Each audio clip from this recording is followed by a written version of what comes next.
Olá, todo mundo! Estamos começando mais um Ressaca Tatuí, uma reunião que acontece todos os meses após o encontro do Clube Tatuí de Leitura. E hoje a gente vai falar, de Janelas e Reais de Felipe Charbel. Mas antes de convocar a nossa bancada aqui, deixa eu registrar um agradecimento à Natália Schiavon, que está nos comandos, está na diretoria hoje aqui, cuidando das câmeras e tudo mais. E volta e meia, eu esqueço de mencioná-la. Então, obrigado, Natália, pela última ressaca, por este ressaca e pelo próximo que virá. Bom, para falar sobre janelas e reais, temos aqui hoje Maria Paula Coelho. Boa noite. Também chamamos a Tina Bautista. Boa noite. E também a Laura Parente. Olá, gente. Boa noite. Bom, só para explicar um pouquinho mais, então, Laura, Tina, Maria Paula Coelho e eu somos todos participantes do Clube Tatuí de Leitura. Então, uma vez por mês, a gente se reúne para conversar sobre uma obra de alguma editora independente. E no nosso último encontro, nosso mais recente encontro, foi discutido isto aqui que está nas minhas mãos, Maria Paula Coelho. Explique para o mundo, por favor, o que é Janelas e Reais, um diário de releituras de Felipe Charbel.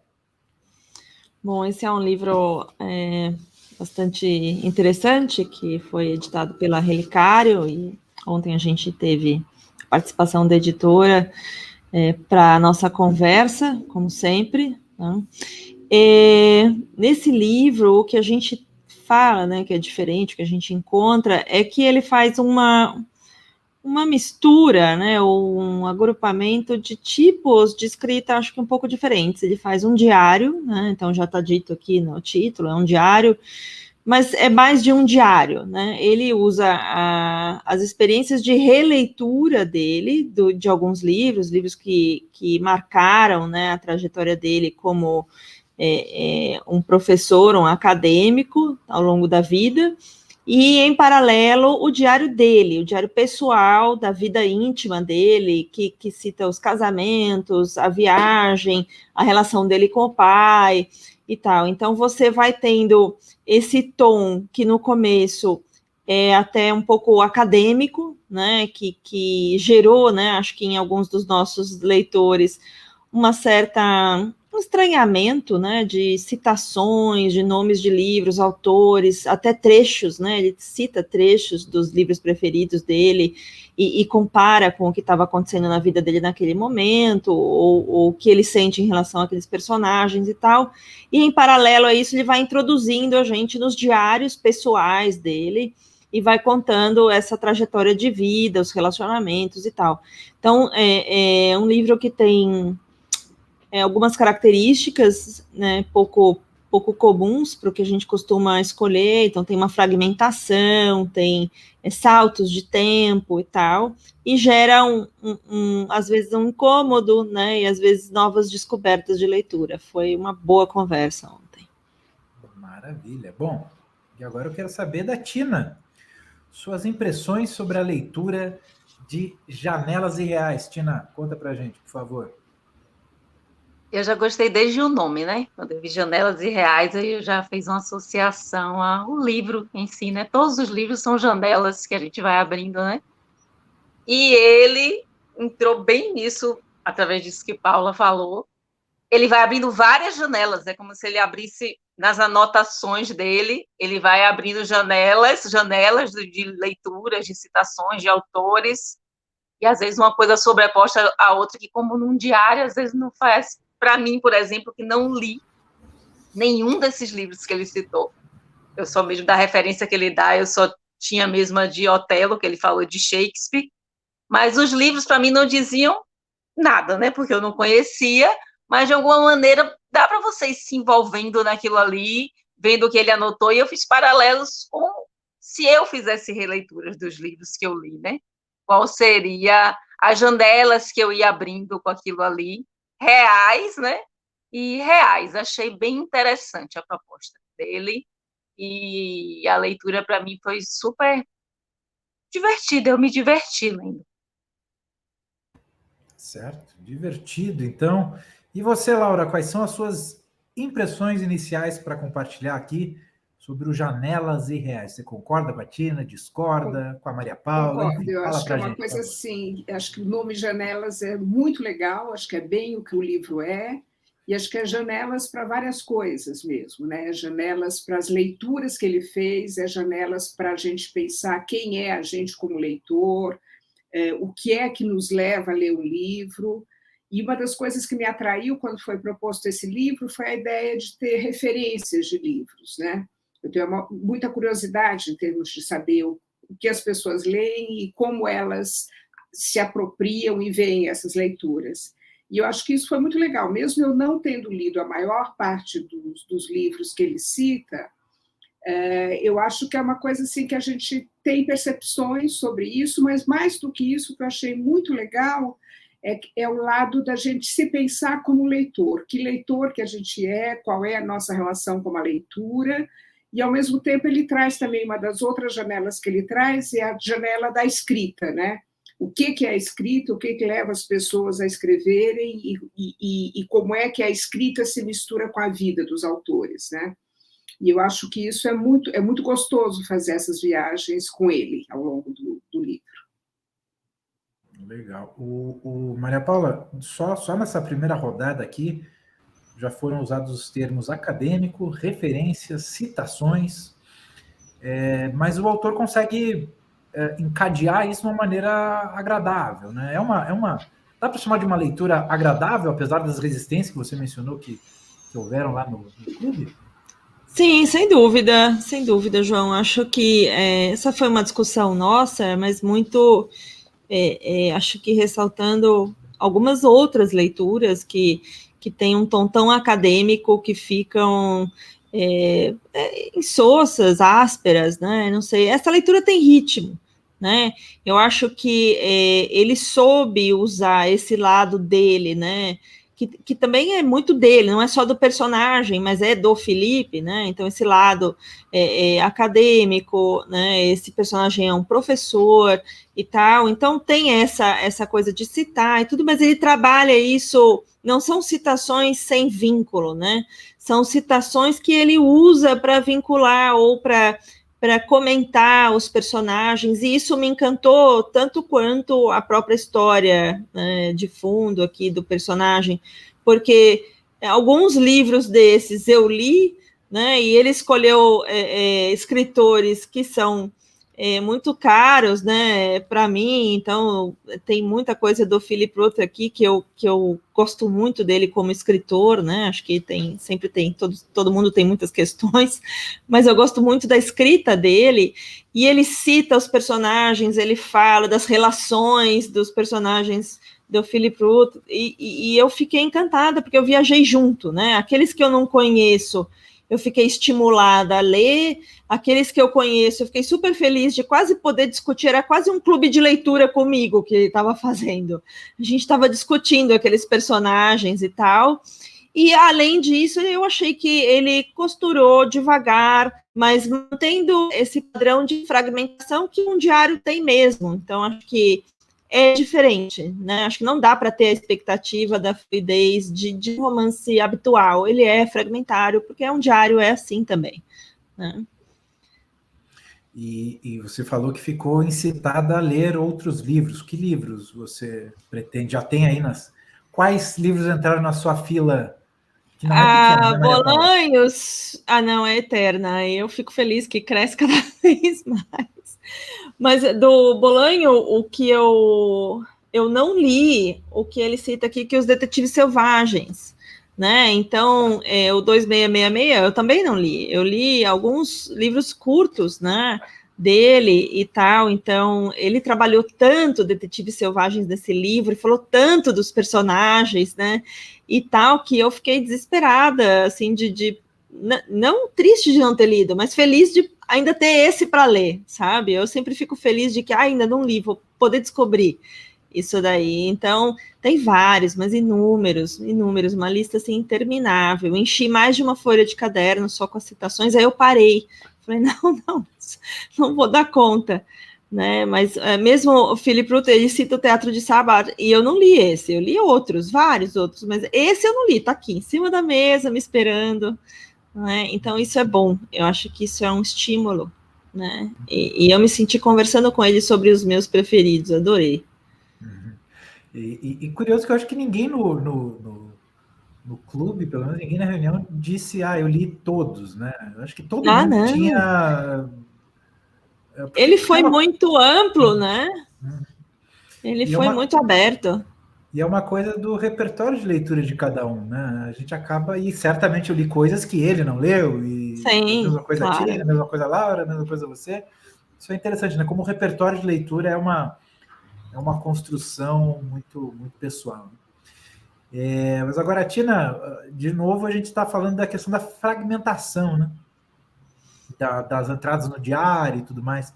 Você até mencionou algumas das questões de estar se sentindo lendo um diário, embora seja um livro que se coloque nessa posição de autoficção, né? Então, meio que se permite fazer uma ficção, mistura com coisas da realidade, o personagem é o autor mesmo, enfim. Fala um pouquinho dessa experiência e das releituras que te deu vontade de fazer. Eu fiquei no começo, gostei disso, sabe? De olhando as datas da vida dos outros. Chegou um momento que eu dizia, gente, dia tal. E aí eu comecei a fazer comparações com os meus dias. Eu queria chegar no dia do aniversário de meu irmão. O que será que ele fez nesse dia? Então eu gostei disso das datas. Chegou uma hora que não tinha data, eu pensava, poxa, Felipe, como assim?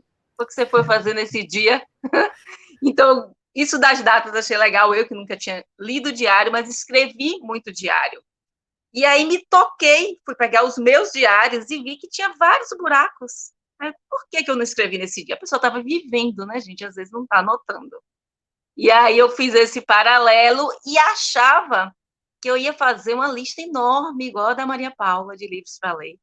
Mas eu confesso que não fiquei com vontade de ler nenhum daqueles livros, fiz anotações de citações dele, várias frases do Felipe, falando do leitor, falando de escrever, mas eu fiz uma lista enorme de livros meus para eu reler, livros que eu li, livros que têm a ver com a minha vida. Eu fiquei muito assim, espelhando isso, de que os livros, naquele momento que a gente leu, às vezes a gente pensa, eu pensei no primeiro livro que eu comprei, quando eu tinha 15 anos, com meu próprio dinheiro, será que eu lendo esse livro hoje eu tenho alguma referência do que eu vivia? Então eu fiquei meio nessa pira da minha lista, e não fiquei muito na lista do Felipe, mas a questão do diário, eu embarquei, eu fiquei pensando em tal dia, ainda fiquei pensando, o que será que Felipe fez naquele dia que ele não anotou? A pessoa já está querendo entrar na vida do cara. Não, mas o diário acaba sendo essa porta de entrada, né? Agora você me provocou, viu, Tino? Enquanto você falava, eu fiquei aqui percorrendo o livro para ver se encontrava alguma data famosa. Foi, claro, no meu aniversário e tudo, ele também pulou a data do meu aniversário. Que coisa! Né? Eu já ia ficar viajando aqui na maionese. Que legal. É uma coisa que eu não tinha me atentado durante a leitura do Janelas, de ficar reparando mais na data e tudo mais. Laura, e você? E a sua... Você escreve diário, Laura? Já escreveu diário? Já tentou? Já tentei e sou super, super indisciplinada com isso. Nunca escrevi muito assim. Tenho, assim, acho que vários diários começados e largados e vários cadernos com anotações das mais diferentes coisas, né? Uhum. Mas nunca fui nem em fase de adolescência, né? Nada de escritora de diário de modo, assim, contínuo, né? E o Janelas te inspira a retomar, talvez, um desses projetos? Eu acho que às vezes inspira um pouco, né, da vontade dessa coisa. É uma coisa que acho que ultimamente eu tenho pensado, até acho que nesse último ano eu fiz com alguma regularidade um pouco maior, não uma coisa com espírito de diário, mas alguns tipos de anotações em que eu coloco a data, né? Uhum. E aí tem umas coisas assim que eu acho legais. Por exemplo, uma das coisas que me instigou nesse livro também foi algo que eu comecei a fazer há algum tempo, foi a vontade de reler livros que me marcaram, né? E ver e pensar como é que eu enxergo esses livros hoje. Então, por livros que eu li, sei lá, 50, 30, 10 anos, 5 anos atrás, como é que eles impactam hoje? E é muito diferente, né? Alguns que às vezes a gente achou, que eu achei que foram muito, muito marcantes num certo momento, hoje não me dizem nada, né? E o contrário, alguns que você não. Acho que cada leitura é algo de novo, né? Eu acho que tem até uma citação no começo do livro que ele faz do Nabokov, que eu acho que é muito legal, né? Que ele diz. Que diz, não é possível ler um livro, só é possível relê-lo. Um bom leitor, um grande leitor, um leitor criativo e ativo é um releitor, né? Então, acho que são sempre releituras que a gente está fazendo, até porque a gente mudou completamente. Eu acho que e isso foi muito interessante para mim na leitura, essa coisa de ver, de ao reler um livro, se repensar como pessoa também, né? E a outra coisa que eu acho que é interessante, como ele vai construindo nessa relação com o diário, é que ele vai amarrando essa questão das releituras com os afetos e as dores dele da vida, né? E vai relatando, misturando isso. Eu acho que isso é uma coisa muito interessante de se fazer e de se pensar. E, sem dúvida, eu também fiz uma anotação de alguns livros que eu quero ler, que me deu vontade de ler. Alguns que eu já conhecia, sobre os quais eu já tinha ouvido falar, mas não tinha pensado em ler, mas que depois dessa leitura, ou nesse momento agora, eu fiquei com muita vontade de ler. E coisas muito variadas, por exemplo, o Confissões do Rousseau, que ele cita, eu fiquei muito curiosa para ler, fiquei com muita vontade de ler. E esse do Coni também, o Quase Memória, que é um livro do qual eu já tinha ouvido falar muito, e me deu muita vontade também de ler esse livro, né? Então, esses aí vão entrar na sua fila. Bom. Agora, essa questão, e querendo fazer um pouquinho de terapia literária aqui com vocês, porque, só para explicar, né, quando não tem encontro do Clube Tatuí de leitura, de livro, a gente tem terapia literária, inclusive, né, próxima terça-feira, já tem um conto escolhido, então são contos, é uma leitura mais breve, mais rápida, e aí a gente aproveita para falar de um monte de coisa, né? E num livro que é de leituras, eu acho que é o momento certo de fazer uma certa terapia aqui. Porque eu me sinto um pouco agoniado com a minha mortalidade e a minha, que não é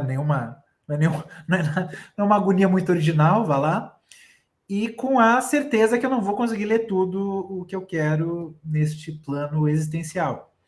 E aí me dá a impressão que reler é um pouco perda de tempo, ou seja, perda de oportunidades de ler coisas novas, de ler, sabe, de tentar chegar da tentativa de chegar nesse infinito. Ô, Maria Paula, quão errado eu estou, hein? Quão louco eu estou com essa ideia provocada pelos Janelas Irreais?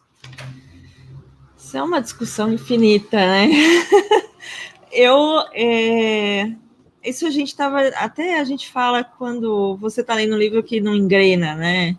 E que você está lá naquela dificuldade na leitura e tal. Será que você fecha o livro, desiste, parte para o próximo, ou você insiste, né?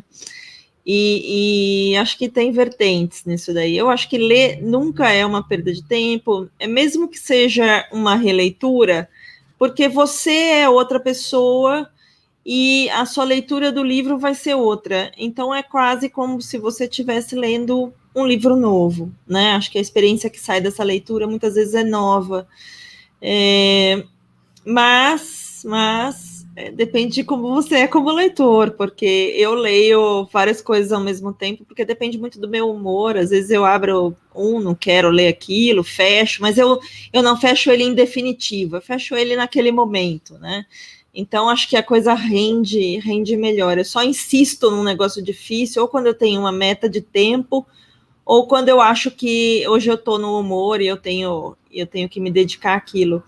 Mas eu não acho um desperdício você batalhar num livro difícil, né? Eu acho que existe livro ruim no mundo. Eu não estou dizendo que só existe livro bom e que todo livro vale a pena. Eu acho que existe livro muito mal escrito, que não amarra. E esse daí eu acho que também fecho. Mas reler, para mim, nunca é uma perda de tempo. Esses que a gente discute, eu sempre leio mais de uma vez. A primeira vez uma leitura muito fluida, né, para deixar a história entrar, que eu falo, e depois uma leitura mais atenta, né, marcando e riscando o livro, que para mim antes era quase um crime e hoje já é uma coisa mais comum. Então não acho que é uma perda de tempo, João, mas acho que depende muito de como você é como leitor, não? Há discussões a respeito disso. Há discussões, inclusive, na questão de marcar livro e tudo. Eu sei que é tudo. Né? Sim. É tudo, Nossa, eu nunca fiz um risco nem de lápis nos meus livros, e hoje em dia, Quando que esses você que vêm para o mudou? clube. Quando que Principalmente você quando eu veio comecei pro lado riscador da força? quando eu comecei a participar mais de clube de leitura, e depois que comecei a ficar mais ativa até com os nossos, né? Aí eu comecei a grifar mais e tal. Antes eu escrevia separado. Eu pegava um caderninho e escrevia separado no caderninho para não estragar o livro, mas é tão pouco prático isso, né? Você tem que ter o livro mais o caderno na página certa para você poder falar. Aí eu comecei a riscar tudo. E aí vem outra questão, né? Emprestar esse livro. Porque a partir daí, esse livro tem uma parte sua, né? Esse livro tem seus pensamentos, aquilo que você grifou diz sobre você, né? E tal. E aí, a partir daí, esse livro não é só a história do livro, mas é o seu olhar naquele livro. Então é mais íntimo, né? Você emprestar um livro assim é de uma intimidade. Nossa, é verdade. Tô até pensando se eu não andei emprestando algum livro que eu anoto, assim, eu sou muito anoto a lápis, né? Mas olha, quando é livro papel couché, me dá uma tentação de pegar, ó. Eu me coço a mão, mas não me Cuidado. desvirtuei totalmente. Mas olha, papel couché me dá vontade de passar caneta. Ô, Tina Bautista, conta pra gente suas releituras. Você anda relendo? Você ficou incentivada a reler depois de ler o Janelas e Reais? Eu, na verdade, sou de releituras. Releio muita coisa. Releio o mesmo livro, revejo o mesmo filme várias vezes. Olha. E sempre descubro coisas novas. Eu gosto de reler e de rever. Para repensar coisas, não sei te explicar, só terapeuta para te explicar. Mas eu gosto, é um hábito. Então, quando eu vi que era de releituras, eu já pensei, olha, alguém como eu, que gosta de reler. E, ao invés de anotar as dele, eu comecei a anotar as minhas. Tem um livro que você botou na lista, que é O Mochileiro das Galáxias, eu botei na lista. Eu pensei, vou botar em homenagem a Jo. Porque ler ele antes e ler agora deve ser é muito diferente. É como Paula disse, a gente está lendo outro livro. Somos outras pessoas, né? E isso de marcar, eu sou um péssimo exemplo. Porque marcar texto, caneta, são intervenções artísticas, entendeu? Meus livros. E as pessoas, inclusive, gostam por isso. Pegar meu livro, meu caderno, porque vai um monte de coisa junto. Vai o livro e aquele monte de coisinha ali dentro. E vai um pedaço seu junto. Isso. Qual foi o livro que você mais releu, ou o filme que você mais reassistiu, Tina? Fala um pouquinho das suas... Filme A Menina que Roubava Livros. Eu não sei te dizer quantas vezes eu já vi. Muitas, inúmeras vezes. Vejo para rever ela, para ouvir as coisas. Me faz bem, gosto de rever. E livro de Saramago, todos os nomes também leio. Mas eu acho que eu me encontro. Sabe criança, quando vê o mesmo desenho animado, que ela se sente segura? Eu acho que é meio que isso. E aí leio novamente. É verdade, tem essa fase infantil, né? Que a criança começa a ver a mesma cena e tal. Não como esquecer do filho de um amigo meu, do Odilon Nunes, lá de Guaíba, que pedia para ver o Herbie, a cena do Fusca, da Disney e tal. Mas ele gostava de ver os primeiros 3 minutos, assim. Depois ele já pedia para voltar a ver o carro passando e tal. Coisa de menino, né? Criança, enfim.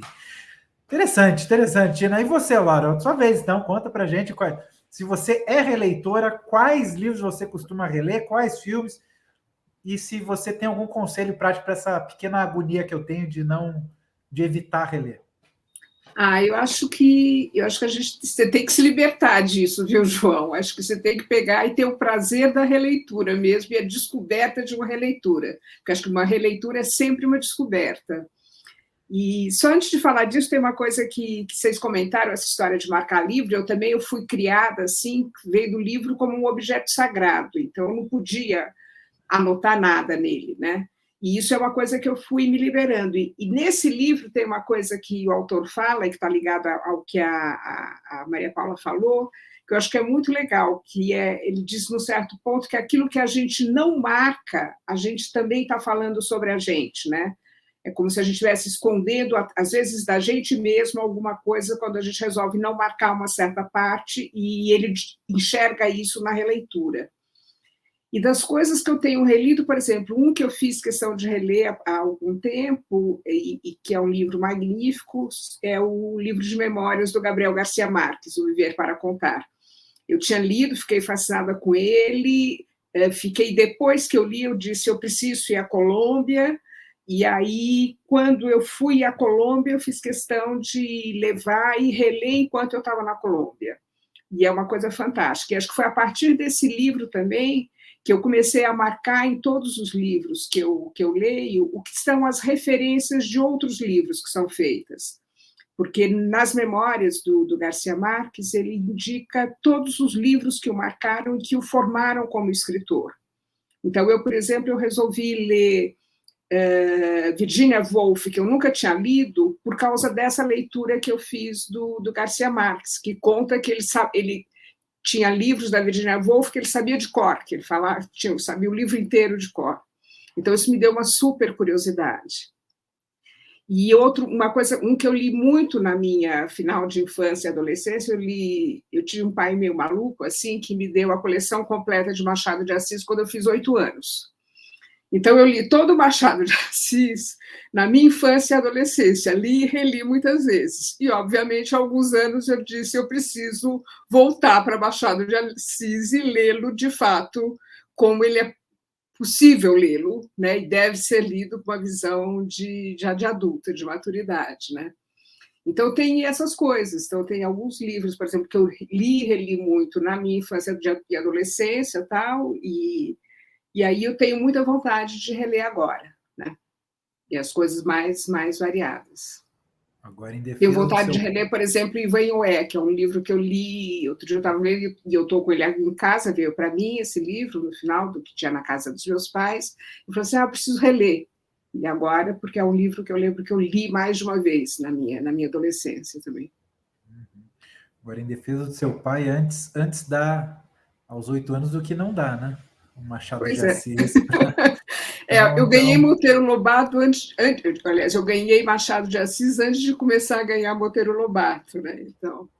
Tá aí. Mas que bom que teve acesso aos dois, tá bom, melhor do que não ter acesso, né? Agora, eu queria retomar uma ideia que foi discutida no clube. Em diversos momentos, na reunião de ontem, foi mencionado sobre a dificuldade dessa fragmentação da estrutura do Janelas Irreais.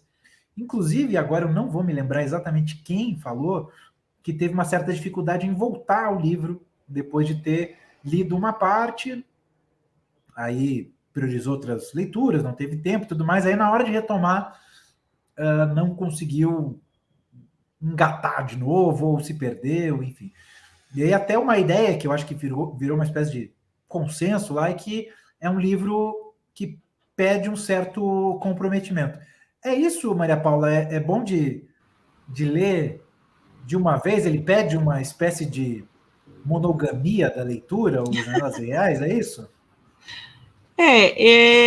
Eu acho que ele demanda uma atenção diferente, né? Eu acho que essa fragmentação é um desafio a mais que está dentro do livro, e de forma alguma isso é ruim, mas demanda ao leitor, né? Foi a Déia que mencionou isso daí, que ela estava com outras leituras em paralelo, né? Que ela também, como a gente diz, ela é dessas, mas as outras leituras eram muito fluidas e ela se surpreendeu, muito gostosas, e aí ela acabou sendo levada pelo segundo livro, e quando ela voltou a esse, ela estava perdida, né, na história, ela precisava reengatar e tal, e não rolou, ela acabou não terminando o livro em tempo, né? Então, eu acho que sim, que alguns livros exigem, eu acho que esse livro pede uma uma tensão diferente. Acho que se você parar, é um livro que você para, vou terminar amanhã, você acaba tendo que voltar umas páginas para retomar do diário, porque são várias fragmentações, né? É o diário dele que é fragmentado, tem 2 diários, o diário de uma época, 2013, quando ele morou em Nova York, o diário que é um pouco mais recente do que está acontecendo hoje, então tem 2 diários em paralelo, além das citações, dos textos, dos livros que ele fala e tal. Então, eu acho que você fica um pouco perdido se você não estiver bastante atento a ele. Então, acho que essa sensação de interrupção, né, disso você comprometer um pouco a sua leitura, é verdade, mas é só um jeito diferente de precisar ler, né? Uhum.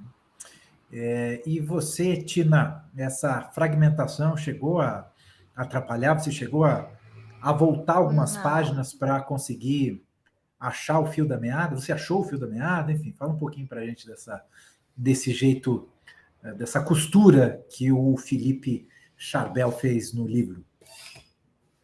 Eu, na verdade, peguei ele, sou dessas também, de ler mais de um, né? Ao mesmo tempo no Kindle, na mesa, no quarto, mas eu peguei ele meio assim que de vez, assim, foi num susto só. E aí não tive essa dificuldade, não tive, mas assim, eu fico pensando, alguém falou também no grupo, que ele é meio que 2 coisas, né? Ele é misturado, mas ao mesmo tempo, sei lá, se você não tiver curiosidade meio que de saber da vida dele, com quem ele estava, com quem ele não estava, dá para você pegar ali no meio, a partir de uma citação daquela e ir para frente. É complicado. Todo livro, eu acho, que nesse sentido de como é o dele de diário, a pessoa meio que quer ver um pouquinho para frente, um pouquinho para trás o que aconteceu. Dá para ler aquele trecho ali, mas meio que tudo depende. Eu não senti essa dificuldade, porque eu realmente li de vez. No dia que você colocou no grupo, terminou de ler, eu tinha terminado há uns dias atrás já. Eu li bastante rápido, pequenininho, né? Isso aí é verdade. Ele é uma leitura rápida até, né? Se você não parar pelo jeito, né? Hein, Laura? Fala pra gente um pouco dessa costura, da fragmentação, das dificuldades. Você sentiu alguma dificuldade nesse fio da meada, enfim? Não, para mim, a minha sensação é oposta da Maria Paula. Eu acho que até por ser uma coisa de diário, sinto como algo muito mais fácil de você pegar, é quase como se eu pudesse pegar em qualquer ponto do livro e ler sem estar preocupada em lembrar do que vinha antes, né? Teve só um momento em que eu percebi uma coisa de uma inversão de datas, né? Ou seja, uma coisa de que ele estava com uma data porque, como já foi dito, né, são 2 diários que vão se misturando, né? Então, num certo momento, ele estava com uma data anterior a que eu tinha lido antes, né? Porque aí eu voltei um pouquinho para me situar. Mas, no conjunto, isso não me incomoda, pelo contrário. E eu também sou dessas que leio vários livros ao mesmo tempo. E é engraçado que eu estava lendo um outro livro, que é o Terra Sonâmbula, do Mia Couto, em paralelo, em que também há uma referência a um diário, né? Mas sem essa coisa de precisão de datas, né? Mas eu achei muito, muito fácil a leitura e, para mim, não me incomoda essa coisa de achar que tem que ler, que tem que... Pelo contrário, exatamente. É uma estrutura que não achei que você tem que ter essa coisa de ter uma sequência de história. Você pode pegar de qualquer ponto e ler sem precisar recuperar um fio condutor, necessariamente. E ele faz muito esse jogo, mesmo quando ele está falando da própria vida dele, dos casamentos dele, vai em diferentes momentos, não é algo que é apresentado de um modo sequencial, é uma coisa que vai e vem, né, entre as várias histórias de vida dele. Sim. E apesar dessa ideia, Laura, foi dito no grupo, não sei nem se foi você, se foi outra pessoa, desculpa, a minha memória está um pouco rarefeita, que o livro começa com ele... Como é que foi que alguém articulou? Que começa com ele vivendo pouco e depois ele encontrando a vida, era uma pessoa que não vivia, enfim, que era muita atividade mental, e aí no final do livro, parece que tem uma espécie de arco aí, que no final do livro ele começa a lidar mais com questões amorosas e tudo mais, né?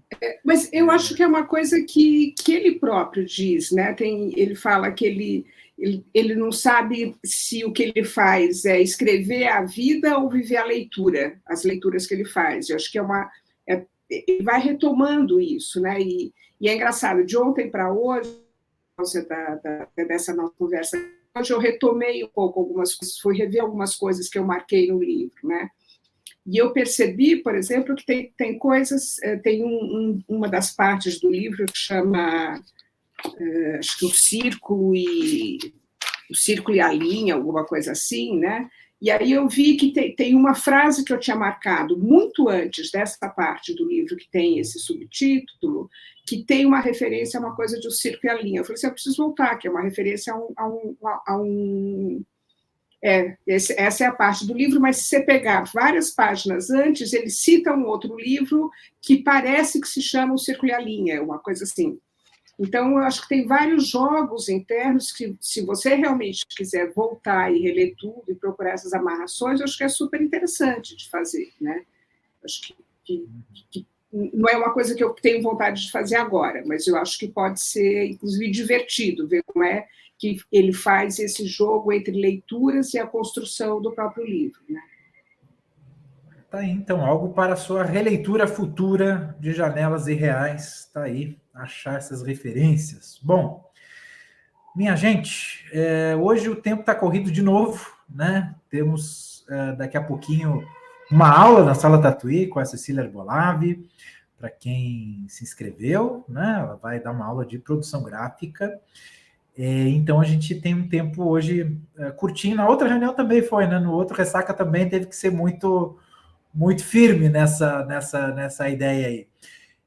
Mas eu queria deixar vocês, tem algum último comentário, alguma coisa a falar, algum tweet, assim, alguma coisa bem sucinta, algum recado para dar que a gente acabou não falando, que é importante deixar aqui registrado, afinal vai ficar registrado na rede mundial de computadores, enfim.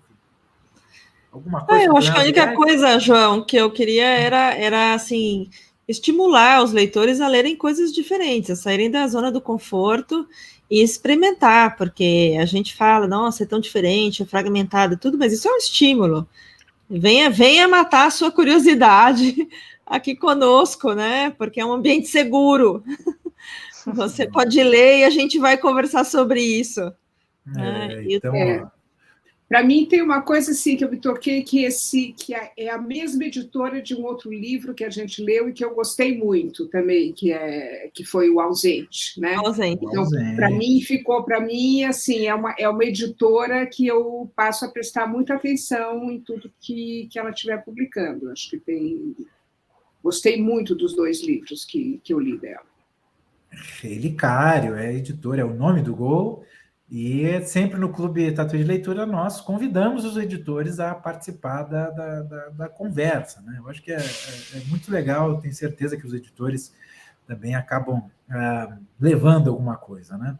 Bom, e para quem quer fazer parte aí do Clube de Leitores do Janelas Irreais, até hoje tem um estímulo na Banca Tatuí, o livro está com 10% de desconto em bancatatuí.com.br.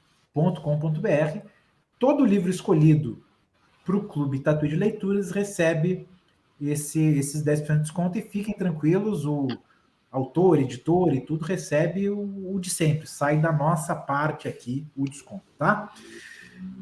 E para o próximo Clube Tatuí de Leitura, no dia 31 de agosto, o que leremos, Maria Paula Coelho? Fala para mim, por favor. Nós vamos ler o Andaimes, tá? É um livro da editora Mundaréu, do Mário Benedetti. Nós tivemos 3 livros para votação, esse foi o que ganhou lá na nossa pequena eleição durante o clube. É um livro bastante interessante, de um escritor uruguaio, e a história é um casal que vive fora, né, expatriado, né, na Espanha, e decide retornar para o Uruguai. Eles, como casal, se separam, né? Já vou dar, porque está logo na primeira página, não é um grande spoiler esse, Mas ele parece que tem a sensação de que tem a expectativa de viver aquilo que ele deixou no Uruguai. E vai voltar para um país diferente, uma situação diferente, onde tudo aquilo que ele tinha como referência, né, mudou. E essa adaptação dele vai acontecendo ao longo do livro. Eu achei um livro muito, muito bonito e que fala muito de coisas que a gente vive no mundo todo hoje em dia, né, com essa movimentação das pessoas de forma mais ampla e esse monte de expatriado, refugiado e tal que o mundo tem hoje em dia. Acho que são questões que todos enfrentam. É um livro que vai ser a discussão vai ser muito boa. Bem, então, reforçando, dia 31 de agosto, às 18 horas, aliás. 18 horas. 18 horas, 31 de agosto, as inscrições são gratuitas, estão ali, ó, tá passando aí na tela, salatatuí.com.br, completamente gratuito, e você faz parte aí desse grupo que se reúne, na verdade, semanalmente. Pois é, toda semana a gente, quando não tem livro, a gente fala de um conto, e o próximo conto é... Maria Paula fala... É o Passarinho. É o Passarinho, que é da Cláudia Ulloa Donoso, é uma peruana. Esse faz parte da revista Punhado, número 2, da editora Incompleta, né? Laura Del Rey, nossa querida, sempre cedendo um conto maravilhoso para a gente ler. Então, esse a gente faz toda semana. Então, toda semana a gente escolhe um conto diferente e vem conversar sobre o que essa leitura, né, mexeu conosco, como foi que ela nos tocou. Então, a terapia literária tem uma pegada um pouco diferente. Bom, e o conto é cedido mesmo. Quem se inscreve Sim. no Terapia Literária recebe o conto gratuitamente. Então, fica aí o nosso agradecimento à Raquel, à Laura, à galera da Incompleta, da Punhado, que sempre são convocadas, né? Elas sempre comparecem aí, nos ajudam aí no Terapia Literária. Bom, é isso, minha gente. Muito obrigado, Laura Parente, Tina Bautista, Maria Paula Coelho, Natália Schiavon, que está nos bastidores, por mais um Ressaca Tatuí. E você já sabe, né? Se no dia 31 de agosto tem reunião do Andaimes, que no dia seguinte vai ter Ressaca Tatuí, ou às vezes, né? No 2 dias seguintes, às vezes a gente dá uma... às vezes a ressaca é muito forte. Quando a ressaca é muito forte, a gente dá um tempinho um pouquinho maior. Mas logo depois, fica de olho que tem uma conversa como essa que a gente teve aqui. Legal? Muito obrigado, gente. Valeu. Boa noite. Boa noite.